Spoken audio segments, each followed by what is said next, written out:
বিয়ে বাড়ি থেকে ঘরে ফেরার পথে দুষ্কৃতীদের হামলা, গুরুতর জখম হলেন এক যুবক। গতকাল গভীর রাতে নকশালবাড়ি টুকুরিয়া মোড়ের ঘটনা।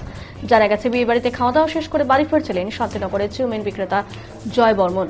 যুবককে একা পেয়ে বেশ কিছু যুবক অতর্কিত হামলা চালায়। লোহা রড দিয়ে মাথায় মারধর করে জয়কে। পরে স্থানীয়রা যুবক উদ্ধার করে নকশালবাড়ি গ্রামীণ হাসপাতালে প্রাথমিক চিকিৎসার পর বাগডোগরা বেসরকারি হাসপাতালে ভর্তি করে। জখম যুবকের বাবা দোষীদের কড়া শাস্তির দাবি জানান। গোটা ঘটনা তদন্ত করে দোষীদের শাস্তির দাবি স্থানীয় পঞ্চায়েত সদস্য এবং প্রধানের। ঘটনা তদন্তে নেমে 7 জনকে জিজ্ঞাসাবাদের জন্য আটক করেছে নকশালবাড়ি থানা পুলিশ। আপনার এলাকায় গতকাল রাতে একটা বিয়ে বাড়িতে একটা ঝামেলা লাগে, যেখানে একটা যুবকের উপরে হামলা হয় আর তার যুবকের অবস্থা এখন খারাপ। কি বলবেন এই ঘটনাটা নিয়ে? ये घटना रात में हुआ है। ये तो हम लोग सुबह में सुन पाए। सुन के तो अच्छा नहीं लगा। ऐसे घटना नहीं होना चाहिए। ऐसा घटना हो गया है। ये घटना सुन के इसे लगा कि ये बहुत दुखदजनक की घटना है।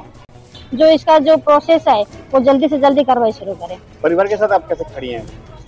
हाँ, परिवार के साथ अब किसी का घर का कोई भी सदस्य আপনি কি চাইছেন এখন? আমি চাই ছেলে যদি কিছু হয়ে যায় শাস্তি চাই, যারা এইভাবে করছে আমার ছেলেকে আঘাত, সেই শাস্তি আমি চাই। হয়েছিল একটু জানাবেন আর কি চান এখন আপনারা? গতকাল রাতে আমার এরিয়ার ভাই জয় বর্মন নাম, পিতা রমানাথ বর্মন, উনি গিয়েছিল টুকরিয়া বাগান এলাকায় কার্তিকলাল নাগাশিয়ার বাড়িতে। ওনার বিয়ে ছিল, সেই বিয়ে বাড়িতে ইনভাইট খেতে যায়।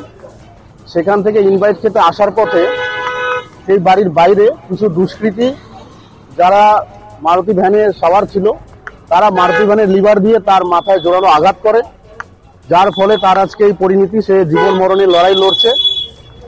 ডাক্তার বলছে যে সম্ভাবনা খুবই কম, তবুও ডাক্তার চেষ্টা চালাচ্ছে।